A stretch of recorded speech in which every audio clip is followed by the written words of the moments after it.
بسم الله الرحمن الرحيم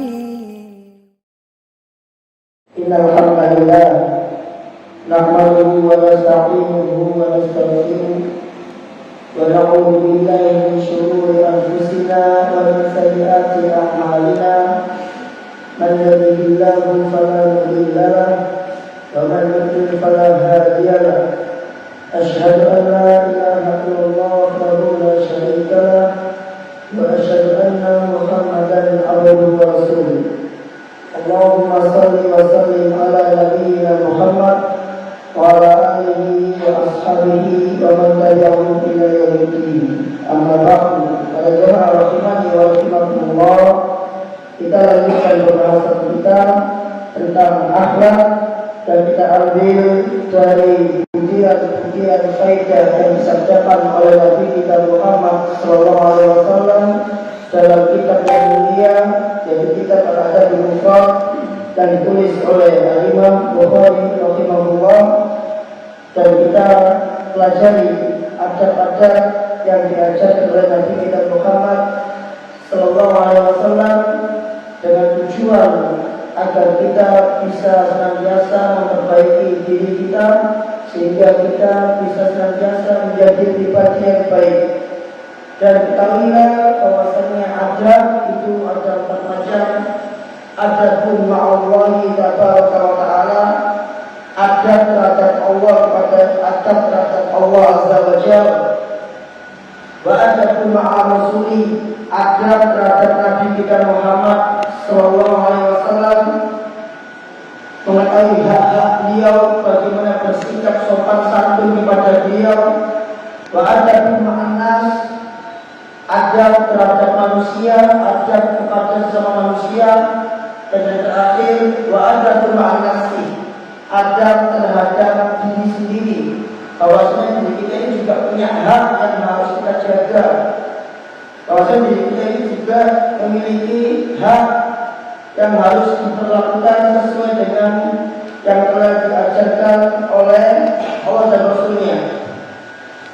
Dan para jamaah, para salaf, di antara ucapan indah mereka terkait masalah adab dan akhlak adalah sebagaimana yang diucapkan oleh Al-Imam yang diucapkan oleh Anas bin Malik, seorang sahabat yang umurnya paling panjang di antara sahabat lainnya, yang anaknya paling banyak di antara sahabat lainnya, mencapai 120 anak, yang menjadi orang terkaya di kalangan Ansor. Dalam doakan oleh Nabi SAW, akhir malahu wa waladahu, ya Allah, banyakkanlah harta dan anaknya. Itu Anas bin Malik.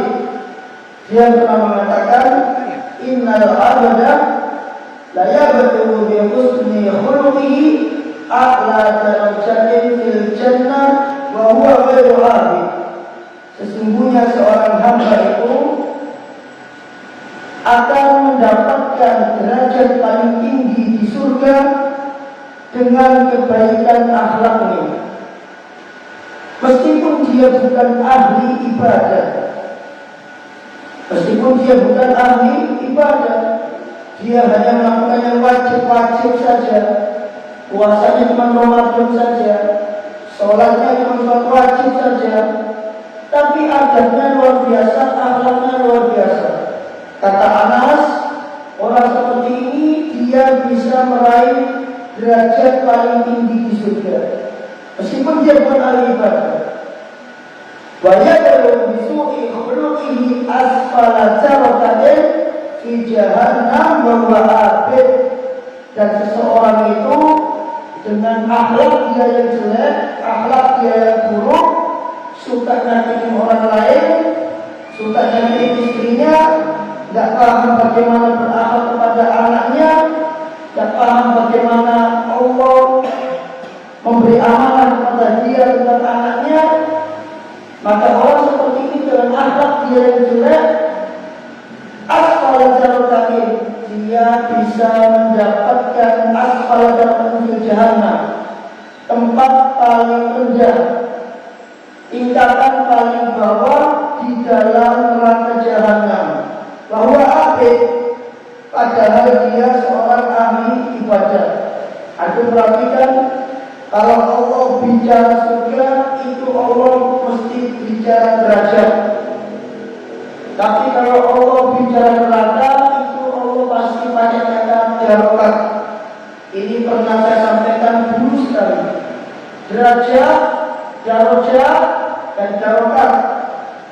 Dua kata ini artinya sama-sama tingkatan. Tapi kenapa kok surga pakai darajat? Darajatun indallah, kata di dalam Al-Quran. Mereka mendapatkan derajat yang tinggi di sisi Allah. Dan berbicara neraka darokat, jawabannya adalah karena dikatakan darajat, karena tingkatan itu naik tinggi ke atas. Jadi sifatnya surga itu tinggi ke atas. Semakin tinggi, semakin bagus surganya. Semakin tinggi, semakin mulia. Makanya pakai kata derajat, darajat. Tapi kalau neraka dia pakai kata darokat. Darokat itu tingkatan, sama kayak darajat. Bedanya apa? Kalau darokat itu artinya tingkatan ke bawah. Artinya semakin ke bawah dia di neraka, maka dia semakin hina, semakin panas siksanya, semakin berat adabnya.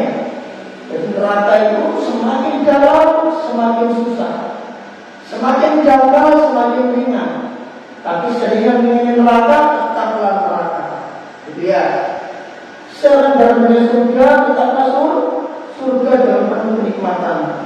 Dikata Anas bin Malik, seorang hamba itu bisa mendapatkan derajat yang paling tinggi di surga disebabkan kebaikan akhlak dia, meskipun dia bukan ahli ibadah. Perhatikan, jangan sampai tertipu. Yang dimaksud bukan ahli ibadah ini bukan berarti nggak sholat, bukan. Yang dimaksud bukan ahli ibadah, bukan ahli ibadah, sholat tetap terus, bukan begitu. Yang dimaksud bukan ahli ibadah artinya dia tetap melakukan ibadah-ibadah yang wajib, tetap itu. Tapi dia tidak melakukan ibadah-ibadah sifatnya sunnah, sehingga dia tidak dikatakan sebagai ahli ibadah. Dan seseorang akan mendapatkan tingkatan yang paling bawah dari neraka, dari jahanam, meskipun dia ahli ibadah, sholat malam rajin, puasa Senin rajin, ayam pun juga iya, tapi akhlak dia tidak baik. Maka orang seperti ini, kata Anas bin Malik, asfala darokatin di jahanam, akan mendapatkan darokat yang paling bawah di dalam jahanam. Itu diantaranya ucapan indah tentang masalah adab yang diucapkan oleh Anas bin Malik radhiyallahu anhu. Kembali ke kita para jamaah, kita lanjutkan hadis yang kemarin kita baca, yaitu hadis 149, di mana di antara kebiasaan para salaf yaitu membiasakan keluarganya di pagi hari mengingatkan mereka tentang kebaikan-kebaikan.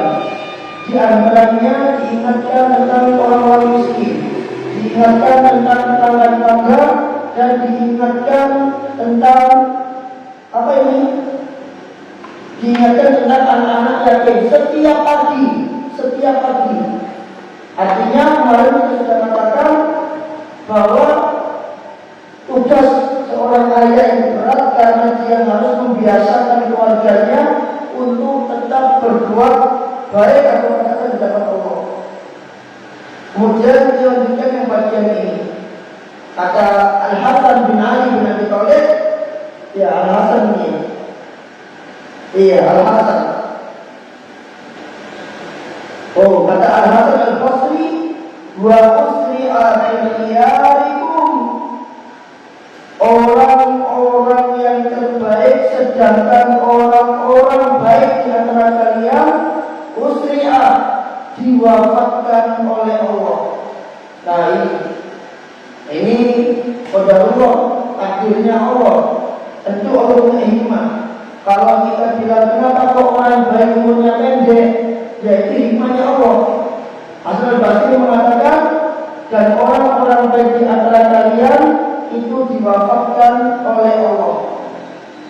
karena umurnya pendek tadi. Wa antum kulla yaumin tabulun, karena banyaknya orang baik yang wafat, sedangkan kalian setiap hari terbulun, terombang-ambing, gak jelas, terombang-ambing dalam kemaksiatan, semakin tenggelam dalam kemaksiatan. Karena orang-orang baiknya udah pada nggak ada, para ulamanya udah pada nggak ada, maka kita terbulun, semakin hina, semakin di bawah. Kemudian wasami'tum yaqulu, dan aku mendengar dari perawi, mendengar Hasan Basri mengatakan, wa idza syi'ta ra'aitahu fasiqan, dan apabila engkau ingin, engkau mau, engkau bisa melihat fasiqan, orang yang fasik, orang yang ahli maksiat, yata'ammak bi 30 alfan ila an-nar, dia ta'ammak, kalau di sini ta'ammak itu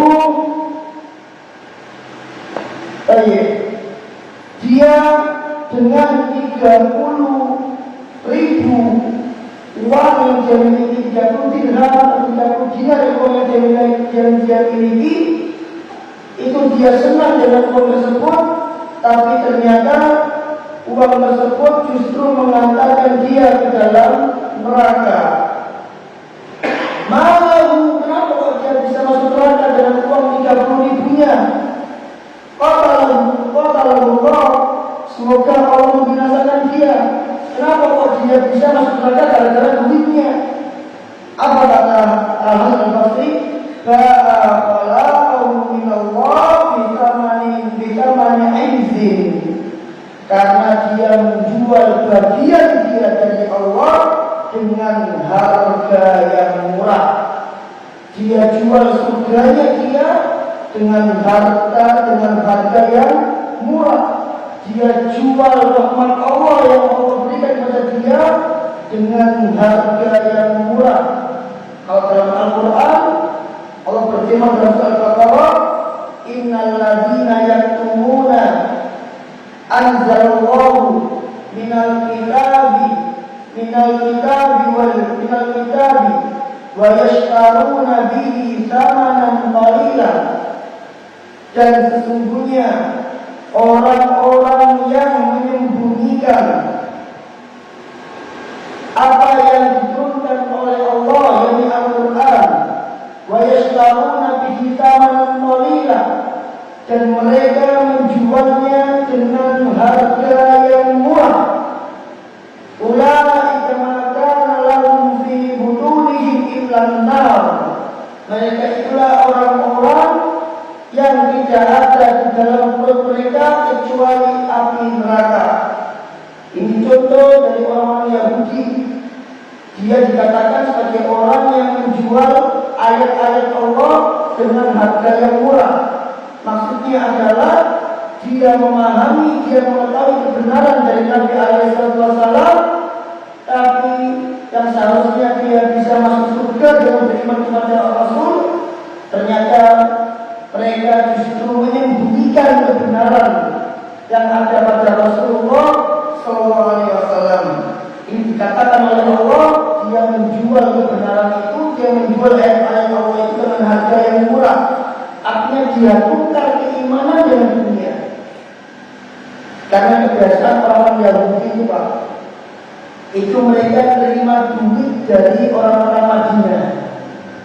Karena mereka terbiasa membaca Taurat dan mereka dibayar oleh orang Madinah. Tapi ketika datang Rasulullah SAW, otomatis orang-orang Madinah ini akan beriman kepada siapa? Rasulullah SAW. Kalau orang-orang Madinah akan beriman, siapa yang mau ngasih duit kepada orang Yahudi? Siapa yang mau ngasih seperti kepada orang Yahudi? Tidak ada. Karena dalam rangka agar mereka tetap dapat duit, tetap dapat seperti, mereka tidak mau kepada orang Madinah kalau yang datang ini seorang Rasul. Padahal mereka tahu. Nah, ini yang dimaksud dengan orang yang menjual bagian dia dari akhirat dengan harga yang murah. Dia jual akhirat dia untuk dunia. Dia Dia jual akhirat dia untuk dunia. Dia kerja, ini dunia. Tapi datang akhirat dia dengan adil. Dia gajikan akhiratnya untuk mendapatkan keuntungan dari perdagangan yang tidak seberapa. Padahal kalau dia berdagang dengan Allah, maka Allah katakan bijarun lan tabur. Itu perdagangan yang tidak akan pernah merugi. Tapi kalau kita dagang dengan manusia, ada rugi ada untung. Ternyata kita orang ini lebih mementingkan keuntungan dagangan dia dibanding keuntungan berdagang dengan Allah Azza wa Jalla.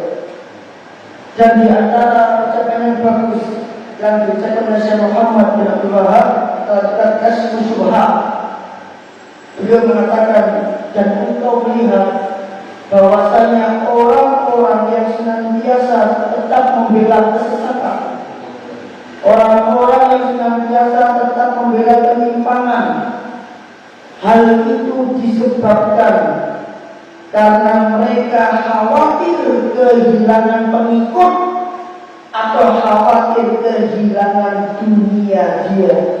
Nah, lagi bagus sekali. Orang-orang yang istiqomah di atas penyimpangan, di atas kebidahan, di atas kesyirikan.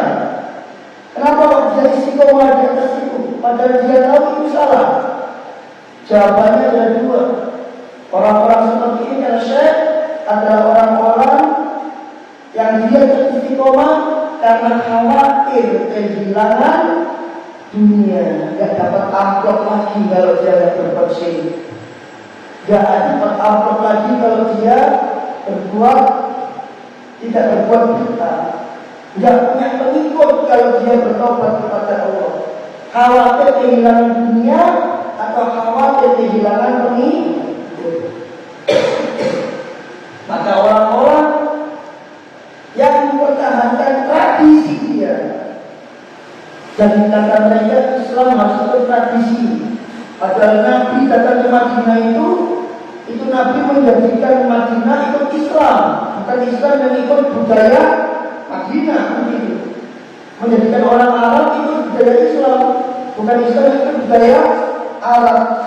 Kata mereka Islam yang ikut tradisi, harus dilestarikan budaya-budaya ini. Padahal mereka tahu budaya tidak ada asal-usulnya dalam Islam. Budaya bertentangan di dalam Islam, tapi mereka pertahankan. Kenapa mereka pertahankan? Hanya dalam rangka mendapatkan keuntungan dunia yang tidak seberapa. Nanti kalau aku pakai jenggot, nanti aku tidak diterima kerja. Takut. Nanti kalau aku pakai cadar, aku nggak dapat jodoh. Takut. Tidak ngatur Allah jodoh. Rezeki yang ngatur Allah. Tapi dia gajikan syariatnya untuk keuntungan dunia yang tidak seberapa. Nanti kalau aku izin sholat sama bosku marah-marah. Dia takut sama bosnya kalau marah, tapi tidak takut kalau Allah yang marah. Nah, ini yang dikatakan bahwa Allah kita ini. Dia jual bagian dia dengan harga yang murah. Wa in syi'ta, dan kalau kau mau, ra'aitahu mubayyan murtaddan fi sabil syaitan. Dan kalau engkau mau, engkau bisa melihatnya berada di atas jalan syaitan, berada di atas jalan kesesatan. Mudayyan murtaddan ini maknanya gini Pak. Orang ini awalnya dapat petunjuk, awalnya dia di atas sunnah istiqomah, ya kan? Tapi dia menjadi seseorang yang tidak lepas dari dua keadaan. Yang pertama, dia merubah orang lain untuk berbuat jelek, untuk menjadi jelek, atau dia dirubah oleh orang lain sehingga menjadi jelek, sehingga dia merupakan fisabun syaitan, sehingga dia istiqomah di atas jalannya syaitan, dan kemaksiatan, kebidahan, kesyirikan. Makanya seperti itu. Jika ada orang istiqomah Ya, dia salah circle, salah pergaulan, akhirnya dia berubah haluan. Yang awalnya dia panjangkan jenggot, circle-nya salah, dia cukur jenggot. Yang awalnya dia cingkrang, circle-nya salah, dia tidak cingkrang lagi. Yang awalnya dia menulis ilmu, circle-nya salah, akhirnya dia sombong karaoke. Nah ini merupakan kita pilih syaitan. Atau orang yang memang sudah jelek, dia sudah jelek, dia sudah berada di atas jalan syaitan misalkan, dan dia berfungsi, bertugas untuk menghalangi orang lain dari jalan Allah. Paham ya? Dia bertugas untuk menghalangi orang lain dari jalan Allah, sehingga orang yang awalnya baik menjadi tidak baik. Tugas dia yang dinamakan dengan merupakan fitnah syaitan. Lawa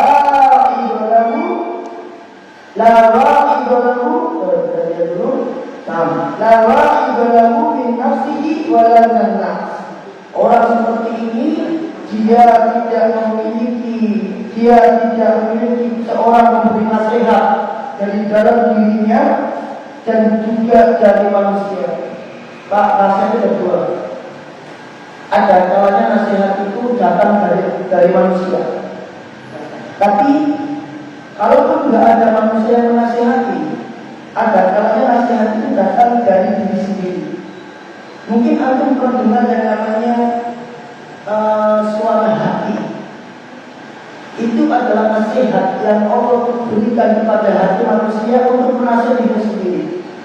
Orang kalau mau berbuat salah, itu kadang-kadang dia ragu, ini salah atau betul ya. Itu yang pertama. Apa yang kedua? Orang kalau mau berbuat salah, ada yang kasih nasihat dalam diri, ojo melakukan itu salah, itu dosa, itu haram. Itu namanya bisikan hati. Dan Nabi SAW mengatakan, inna lisyaitan lamma. Syaitan itu dia punya bisikan ke dalam hati anak Adam. Walil malaki lama. Dan malaikat itu juga punya bisikan hati yang ada pada manusia. Jadi orang kalau berbuat baik, itu syaitannya datang, malaikatnya juga datang. Kalau dia lebih memenangkan bisikan syaitan, maka bisikan malaikatnya kalah, nafsunya kuat. Tapi kalau dia lebih memilih bisikan malaikatnya, maka syaitannya akan kalah. Jadi kalau orang punya apa, kadang-kadang ada pertentangan hati. Salah benar ya, betul salah. Yosef itu sebenarnya ada peran malaikat yang Allah perintahkan untuk membisikkan sesuatu kepada kita sehingga membuat kita berpikir ulang tentang hal tersebut. Ya seperti ini kadang-kadang kita harus ikuti hati-hati. Jangan sampai dianggap lalu, jangan. Harus diikuti. Ya, kadang-kadang orang melakukan hal yang haram, dia nggak jadi lagi karena ada bisikan-bisikan tadi. Tapi nafsunya dia besar sehingga dia memilih bisikan syaitan. Sehingga bisikan malaikat tadi itu lamahnya malaikat itu, lamahnya malaikat itu kalah. Nah, orang yang paling celaka adalah orang yang nggak punya nasihat dalam dirinya dan juga tidak ada yang menasihati dari manusia. Baik. Ini ada pelajaran penting dari sini terkait anak yatim. Di sini anak butuhkan kitabnya dunia ini. Saya di sini mengatakan wajib bagi seorang muslim untuk memelihara anak yatimnya sebagaimana dia memelihara anaknya sendiri. Artinya anggap anak yatim itu adalah anakmu sendiri. Tujuannya apa? Sehingga sayangnya kamu ke anak yatim itu sama seperti sayangnya kamu kepada anakmu sendiri. Apa yang kamu lakukan untuk anakmu, karena anak yatimnya dianggap sebagai anaknya sendiri, maka dilarang pula untuk anak yang yatim. Adil jadinya. Oh apa? Ini hadis berikutnya.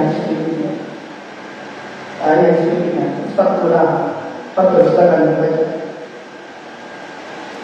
Bukan hadis yang atasnya, hadis yang berikutnya. Tapi ini berkaitan di bab yang sama. Babnya namanya bab Kullu yakini kal abrohi. Jadilah engkau terhadap anak yatim itu sebagai orang tua yang penyayang. Pada hadis keempat 140. Assalamualaikum warahmatullahi wabarakatuh. Alhamdulillah, wassalatu wassalamu ala Rasulillah wa ala alihi wa sahbihi ajma'in. Qala Imam Bukhari rahimahullah, hadatsana Musa qala hadatsana Salam bin Abi Muti' an Asma' bin Ubay qala qultu li Sirin indi yatim qala isna bihi ma tasna'u bi walidika idribhu ma turibu waladan ma tadribu waladan. Ubay, Asma bin Ubay, dia pernah meminta saran atau meminta wasiat kepada Ibnu Sirin, seorang tabi'in senior. Dia mengatakan, ini yatim, aku punya anak yatim. Apa kata Ibnu Sirin? Dia mengatakan, isna bihi, perlakukan anak yatim tersebut maka senau biwalika, sebagaimana engkau memperlakukan anakmu sendiri. Idribhu ma tadribu waladak, pukullah anak yatim itu sebagaimana engkau memukul anakmu sendiri. Jangan sampai berlimpah, mentang-mentang ini anaknya orang lain. Kalau anaknya sendiri salah, nggak dimarahin. Kalau anaknya orang lain salah, dimarahin. Nah ini keliru. Ya, keliru. Harusnya sama. Kalau anaknya sendiri salah nggak dimarahin, maka anak yatimnya kalau salah ya juga jangan dimarahin. Itu maksudnya. Kalau anaknya sendiri diajari seperti ini, maka seharusnya dia mengajarkan hal yang sama terhadap anak yatim yang dia punya. Karena anak yatim yang dia punya itu memiliki hak yang sama dengan anaknya sendiri. Baik, itu maksudnya. Dan ini ucapan Ibnu Sirin. Mari kita bahas hadis yang diucapkan Nabi. Hadis apa namanya? Ayo. Hadis apa namanya? Hasan Maktul. Kalau mauquf itu diucapkan oleh sahabat. Kalau sebenarnya Nabi namanya marfu'. Iya. Ada banyak pembagiannya. Yang tiga itu harus ingat-ingat biar nanti kalau baca-baca terjemah tulisannya hadis ini mauquf, hadis ini mursal, hadis ini sudah paham maksudnya. Itu. Tapi akal ini sahih jamaah. Sahih diucapkan oleh Ibnu Sirin. Apakah boleh diamalkan? Ya boleh.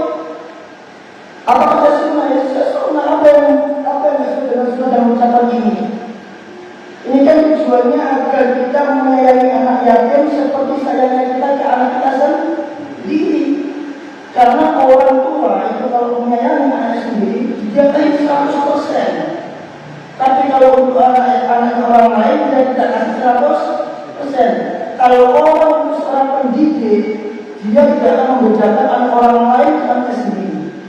Tapi kalau dia seorang pendidik, dia tidak akan membedakan anaknya sendiri dengan anaknya orang lain. Dia akan perlakukan sama. Kalau misalkan anaknya sendiri, kalau misalkan anaknya orang lain, dan dia pendidik misalkan, anaknya orang lain, dia makan yang berdiri misalkan, dia hukum, maka kalau anaknya sendiri makan yang berdiri juga harus dihukum. Sama. Maka Nabi Rasul mengatakan, kalau seandainya Fatimah binti Muhammad itu mencuri, maka aku sendiri yang memotong tangannya. Meskipun Fatimah tidak mencuri, tapi Nabi mengatakan seperti ini untuk menunjukkan bahwasanya meskipun yang lakukan itu keluarga Muhammad, dan kalau dia melanggar syariat, tetap harus berlaku hukuman yang sama seperti orang yang bukan keluarganya Muhammad. Tidak ada namanya delegasi atau istilahnya bahasa Inggris. Privilege itu artinya orang yang memiliki kedudukan khusus sehingga hukumnya nggak berlaku sama dia. Kepala hukum nggak bisa dipenjara karena jadi ngajarannya banyak. Kepala hukum dia enggak. Kalau Rasul mengatakan meskipun Fatimah itu anakku sendiri, mulia nggak dia? Mulia karena alul baik. Meskipun dia alul baik, kalau dia melanggar syariat, aku sendiri yang akan potong tangannya. Nah itu bisa dipakai. Nah, kita guru. Murid-murid kita ini adalah anak-anak kita. Mereka bukan anak orang lain. Dia secara aktor, secara hakikat mereka anak orang lain. Tapi secara teori, ketika mereka mengambil faedah dari kita, mengambil ilmu dari kita, mereka ini anak-anak kita. Jadi prinsipnya seorang guru itu adalah jadikanlah muridmu itu seperti engkau memperlakukan anakmu sendiri. Jadi jangan sampai ada yang terus, hanya orang lain dikeplak. Itu nggak boleh. Padahal sama-sama salahnya, paham ya? Kalau anak orang lain ramai ketika sholat di SD ya, ramai ketika sholat dimarahi, ternyata anaknya sendiri ramai juga tidak dimarahi. Nah, saya kan sudah tegur bilang, ayo yang di atas jangan rame, ayo dia yang perempuan. Kok ternyata yang rame anak saya sendiri. Saya tanya anak SMP, gimana yang perempuan di atas?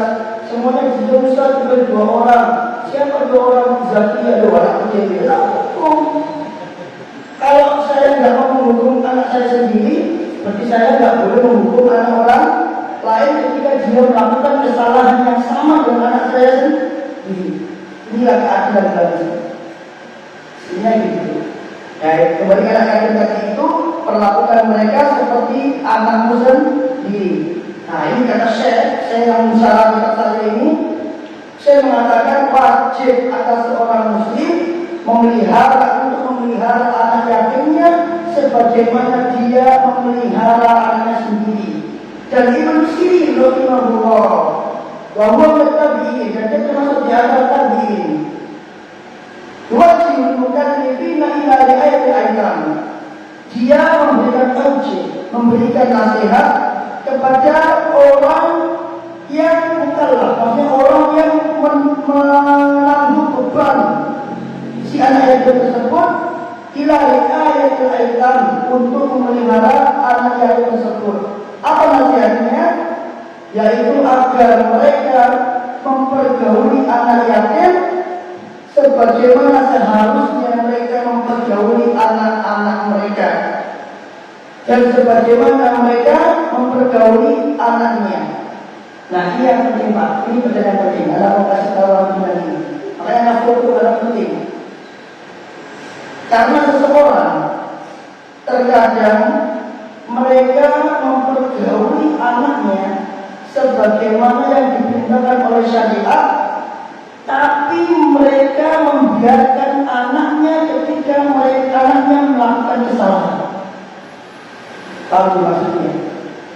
Kalau anak orang lain tidak dibiarin sama dia, tapi kalau anaknya sendiri itu dibiarin. Udah tahu salah dibiarin. Alasannya apa? Apa alasannya? Masih anak.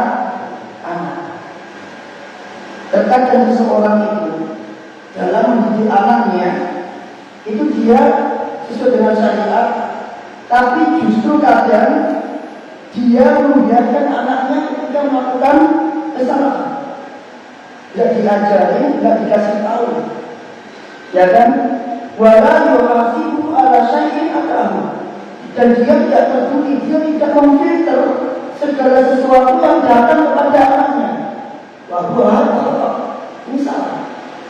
Ini salah. Kenapa salah? Wa inna ma tu'alliqu sawtaka bi haythu yarahu ahluka.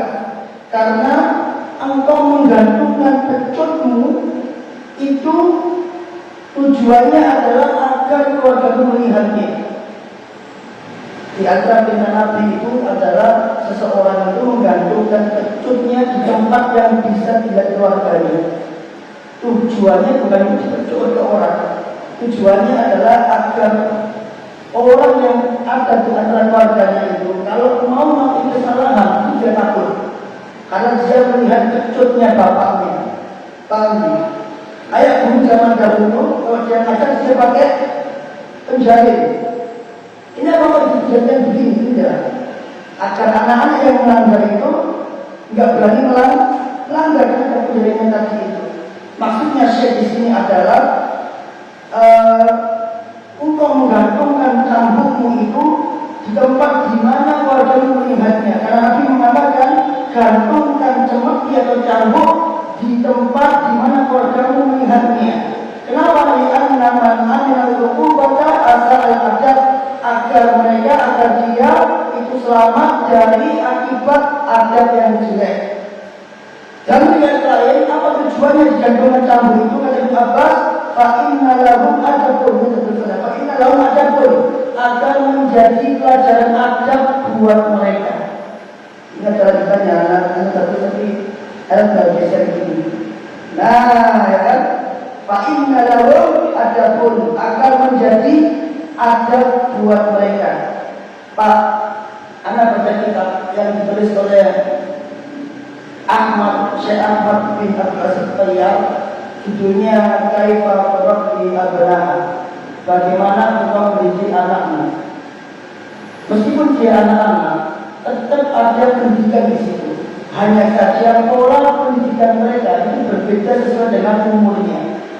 Di situ tertulis bahwasanya anak itu dia mengalami neraka marahim.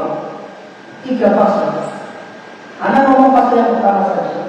Untuk anak yang berada pada fase 7 tahun pertama, berarti umur 1 sampai 7. Itu kata Syekh, la'ib ma'ad, engkau harus bermain bersama dia. Isinya main terus. Main, enggak boleh dimarah-marahi, enggak boleh disalah-salahkan, tidak boleh dibentak-bentak. Tapi itu anak kelas 1, kelas 2 SD. Tidak boleh dibentak-bentak. Kalau dia salah, itu diarahkan kepada akhlak. Kalau dia salah, itu diarahkan kepada perbuatan yang betul. Tanpa dimarahi, tanpa disalahkan. Dek, kamu itu salah. Ini fase yang pertama. Tapi tetap tidak boleh dibiarkan. Paham ya? Itu nggak boleh dibiarkan, tetap diarahkan ke perbuatan yang baik. Misalkan gini, anak kita misalkan makan sambil berdiri, nggak boleh kita justice. Dek, kamu itu salah, nggak boleh kayak gitu. Yang betul adalah, dek, nanti kalau makan lagi sambil duduk ya. Apa bedanya, Pak? Bedanya yang pertama itu langsung menghantam psikologis dia. Kasih jawab, anak usia segitu. Adapun yang kedua itu pendekatan psikologis yang bagus. Intinya sama, melarang, tapi menggunakan bahasa yang berbeda. Yang pertama langsung melarang, dia jangan begitu. Ini usia 7 tahun pertama, nggak boleh begitu. Nah, dengan bahasa yang seperti ini, nanti kalau makan lagi jangan lupa duduk. Nanti nggak duduk kan? Nanti kalau makan lagi duduk ya. Intinya sama tapi berbeda caranya. Nah ini maksudnya. Jadi kalau tetap anak salah nggak boleh dibiarkan. Cuma caranya itu berbeda sesuai dengan umurnya. Nah ini Nabi mengatakan gantungkan cemetimu di atas di tempat di mana kalian mengingat. Tujuannya apa? Kata Ibnu Abbas, tapi melalui adabun untuk menjadi pelajaran adab buat mereka. Nah, sebagai manusia membiarkan anaknya dan kesalahan. Bahaya apa? Ini salah, ya seperti itu caranya. Karena Rasul menyuruh apa? Menggantungkan cemeti di atas di tempat yang bisa dilihat. Tujuannya apa? Ya biar buat orang itu biar nggak salah. Artinya Nabi melarang kita membiarkan orang yang salah. Cuma cara mengucapkannya berbeda-beda sesuai dengan akal atau mungkin usianya. Ini dan bergauli anak yatim sebagaimana engkau bergauli anakmu, dan didiklah dia sebagaimana engkau mendidik anakmu. Nah ini juga penting. Baca ini Pak, ada ngomong baca ini. Karena manusia terkadang dia mengira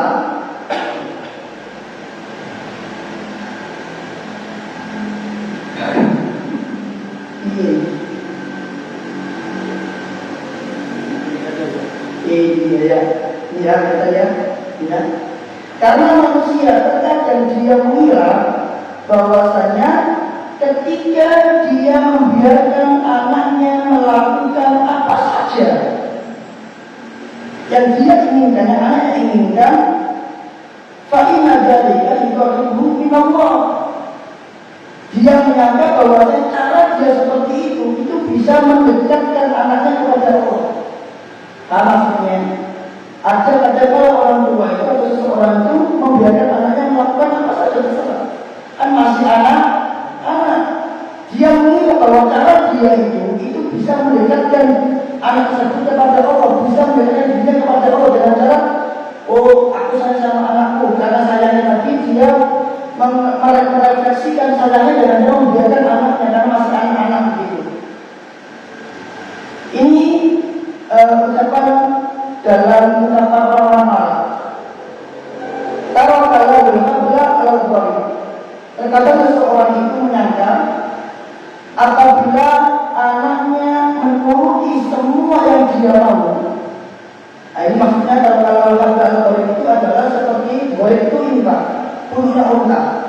Orang itu kalau mau nyetir unta itu dia taruh tali di mulutnya, terus ditarik dan dia duduk di atas punuknya tadi, di atas ini lehernya unta, ini boleh namanya untuk nyetir unta. Maksudnya adalah sebagian orang itu mengira bahwasannya membiarkan anak itu tidak boleh juga, tapi menjadikan anak untuk mengikuti semua kemauan orang tua.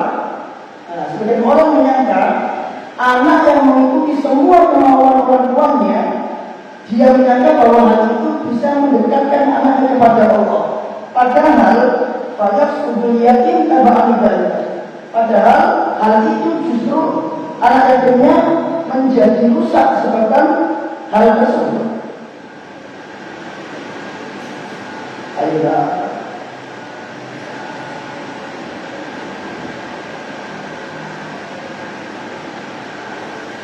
Dia justru akan menjadikan anak yatimnya rusak. Ini Pak, kadang-kala orang tua itu punya cita-cita, tapi dia punya prinsip begini: kamu harus jadi seperti apa yang Abi mau. Itu nih. Padahal anaknya nggak mampu seperti itu. Tapi orang tuanya menganggap bahwasanya dengan cara dia jadi seperti abinya, itu anaknya akan menjadi mulia. Padahal cara seperti ini itu justru banyak sudul yakin akan merusak anak yatim tersebut, akan merusak anak kita sendiri. Paham ya maksudnya?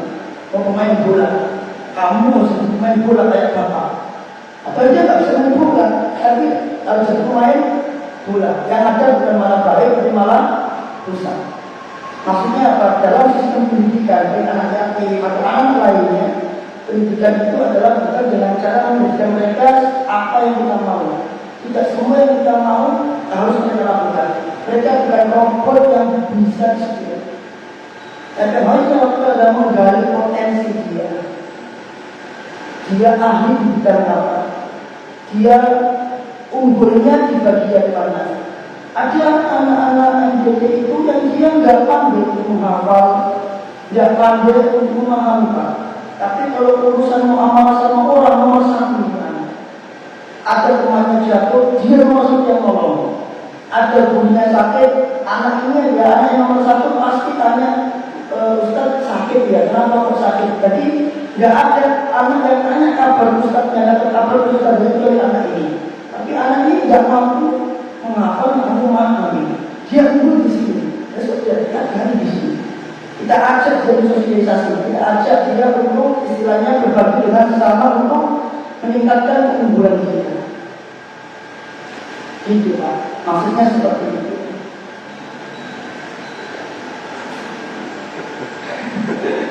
Ini kalau orang amatir bukan komputer begini Pak. menghambat sekali, Masya Allah.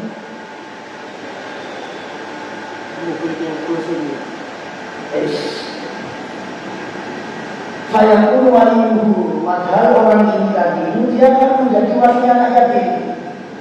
Dan barang siapa yang menegakkan atau yang mengurusi urusan anak yatim dan menanggungnya, ya pun membuat asa ilahi, terkadang dia berbuat jelek kepada anak yatim itu, di mana dia meyakini bahwasanya perbuatan dia itu adalah perbuatan yang baik kepada anak tersebut. Loh, ini baik. Ya, dan kalau orang tua menganggap ini baik, padahal justru apa yang dilakukan anaknya itu justru bukan membawa kebaikan untuk anaknya, tapi justru membawa kejelekan untuk anaknya. Kemudian ada motivasi dari saya, dan Nabi mengabarkan mana halawalidun waladahu khairan min adabin hasanin. Tidak ada sesuatu yang paling baik yang bisa diberikan orang tua kepada anaknya kecuali adab yang baik atau akhlak yang baik.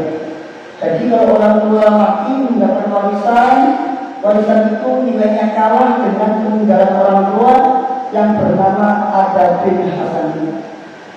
Antum meninggalkan anak antum dalam keadaan memiliki akhlak yang baik itu lebih baik dibanding meninggalkan mereka dalam keadaan memiliki warisan tapi tidak punya akhlak. Kalau dia punya warisan dan dia tidak punya akhlak, ini warisan tidak akan manfaat buat dia dunia akhirat.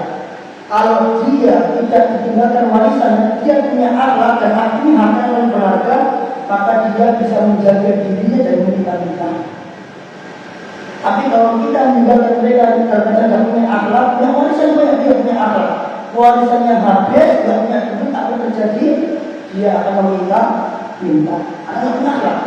Maka Nabi mengatakan sebaik-baik pemberian orang tua kepada anaknya itu adalah adabul hasanin, akhlak yang baik. Maka yang paling utama yang diberikan orang tua kepada anaknya dan yang diwariskan kepada anaknya yang paling utama yaitu akhlak yang baik.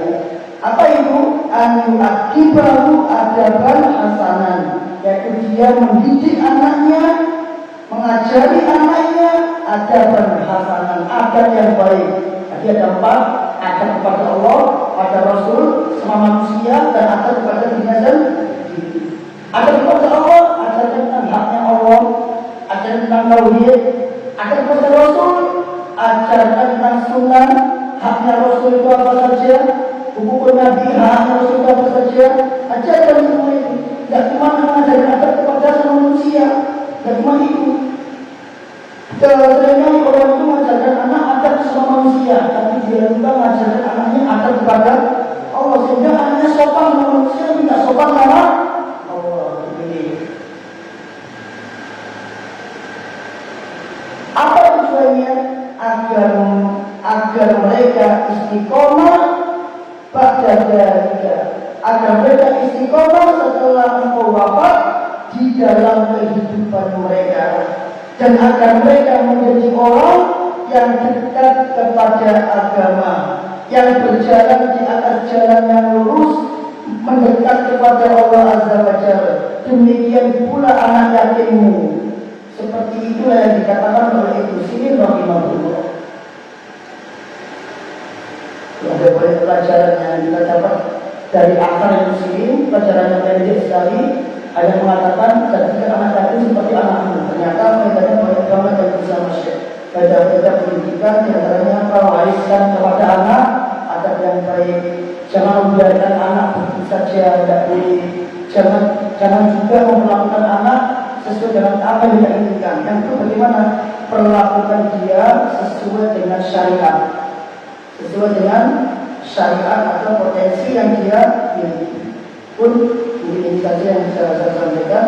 Sudah banyak sekali, masih setengah 6 apa-apa, tapi sudah banyak pelajaran yang penting diingat dan dijadikan prinsip, sehingga nanti kalau misalkan suatu ketika salah, namanya orang kan hilangin. Suatu ketika salah, kita ingat dulu tidak bunyi seperti ini, sehingga kita cepat sadar kepada begitu. Wallahualam, monggo barangkali alindakum asila, siapa barangkali pada dengan tanya-tanya, monggo, monggo.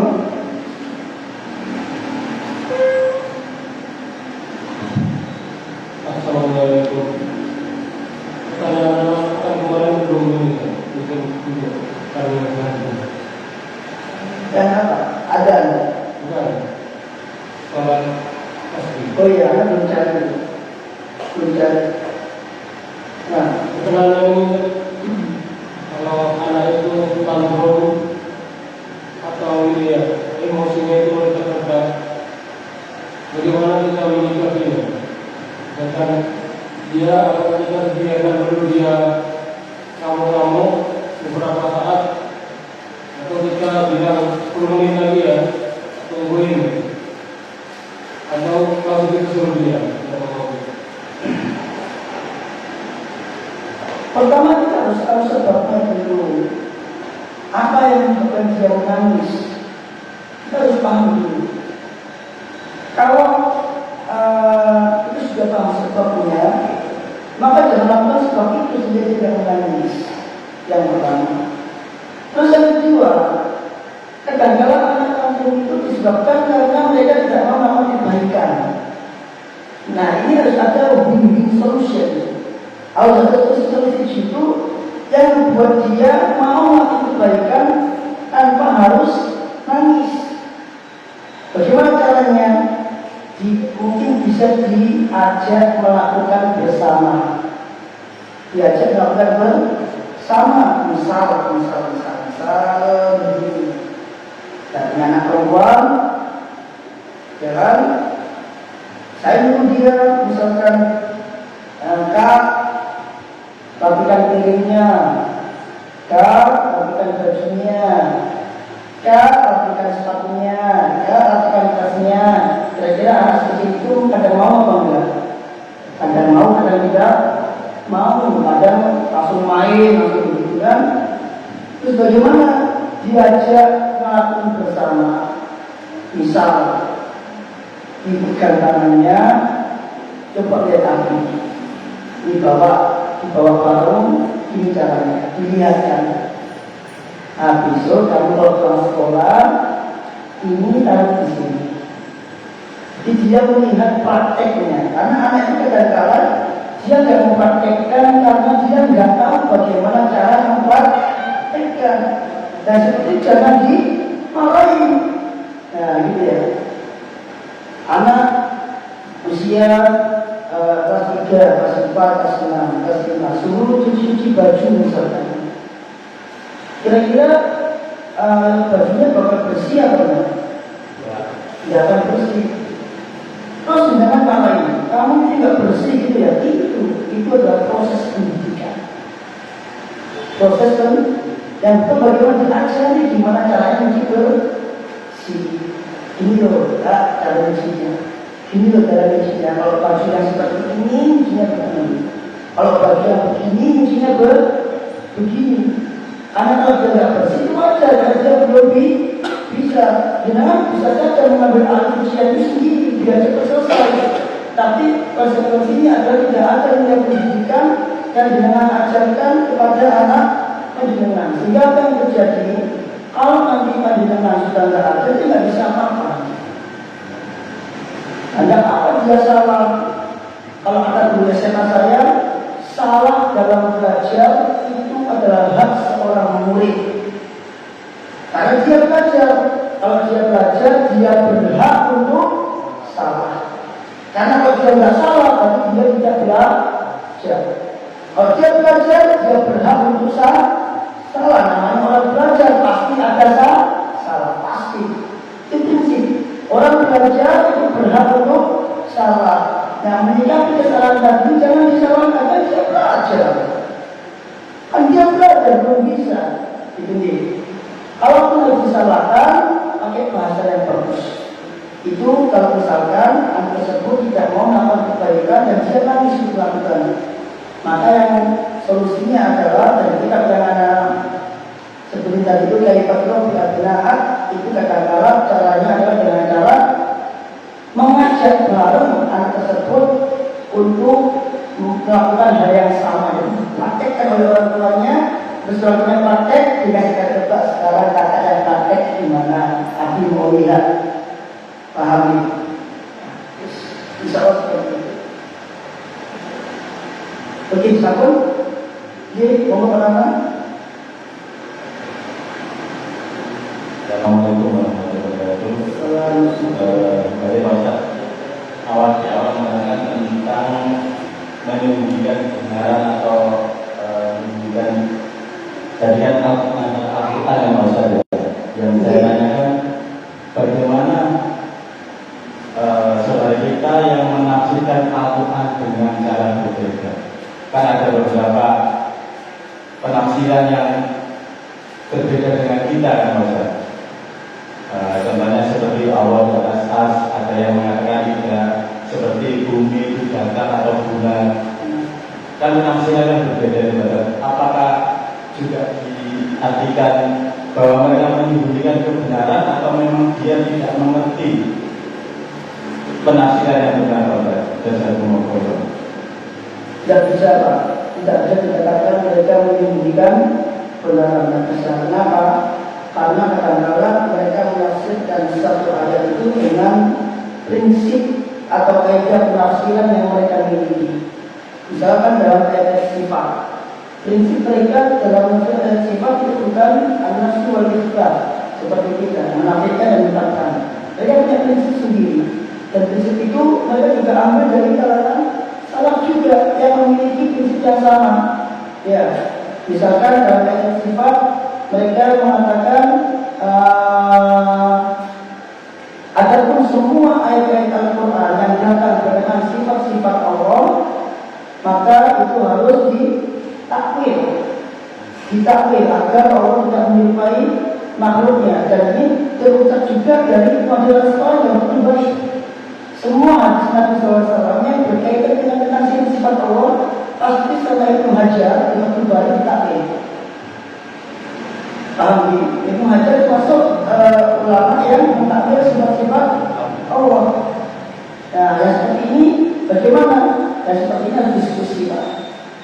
Diskusi untuk mencari kebenaran, siapa yang benar. Apakah prinsip memahami asal sifat dengan cara nafsu sebagai sifat yang benar, atau dengan cara takwil, atau dengan cara tafwid. Takut itu menyerahkan maknanya kepada Allah. Misalkan begini, Allah mengatakan ya yadullahi fawqa aydihim, tangan Allah di atas tangan-tangan mereka. Kita tidak boleh mengartikan tangan. Pada hari yadun dalam bahasa Arab artinya tangan.